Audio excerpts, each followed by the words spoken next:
గౌరవ మంత్రి గారు, ఉమ్మడి నల్గొండ జిల్లా నుంచే నేను ప్రాతినిధ్యం వహిస్తాను. యాదగిరిగుట్ట లక్ష్మీనరసింహస్వామి మా కులదైవం.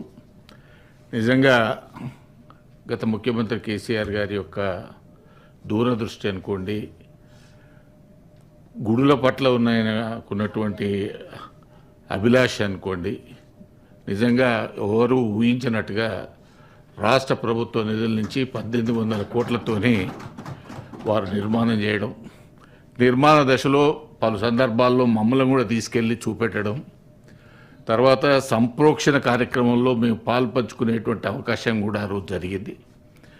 ఏది ఏమైనా తెలంగాణ ప్రాంతంలో ఆంధ్రాలో తిరుపతి తిరుమల దేవస్థానం ఎట్లా ఉన్నదో మన దగ్గర కూడా మన రాష్ట్రానికి యాదగిరి లక్ష్మీనరసింహస్వామి అలా ఉండాలనేటువంటి వారి యొక్క ఆకాంక్ష మరి చాలా బలమైనటువంటిది. దానికి గాను ఒక టెంపులే కాదు, దాని సరౌండింగ్స్ ఏరియాలో కూడా ఫ్లైఓవర్స్ నిర్మాణం కావచ్చు, లేకపోతే మనం ఏర్పాటు చేసుకునేటువంటి ఇంతకుముందు మన మిత్రులు సుభాష్ రెడ్డి గారు చెప్పినట్టు చాలామంది పారిశ్రామికవేత్తలతో వారే మాట్లాడి ఆ రోజు మరి తిరుపతిలో కనుక కాటేజెస్ ఏ పద్ధతిలో నిర్మాణం చేసినారు, ఆ నిర్మాణాల కొరకు చాలామంది పేర్లు కూడా వారు ఆ రోజు అనౌన్స్ చేసినారు.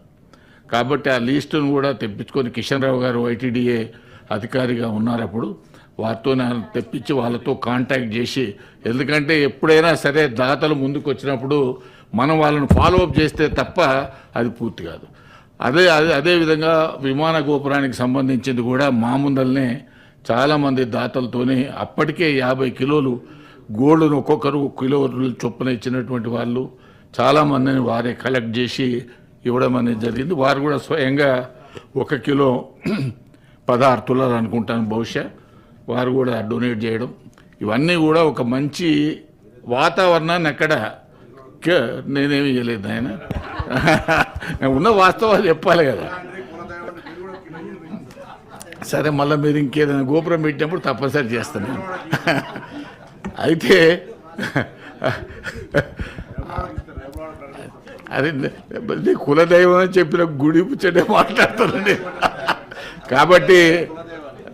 కాబట్టి ఈరోజు మనం ఆ యాదగిరి గుట్ట ఉద్దేశాన్ని ఏ విధంగానైతే కొత్త దేవాలయ నిర్మాణం చేసినారో దాని యొక్క శాంటిటీని కాపాడాల్సిన బాధ్యత మన మీద ఉంది.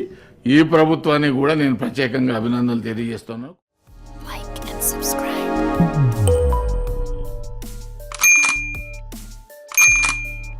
Like and subscribe.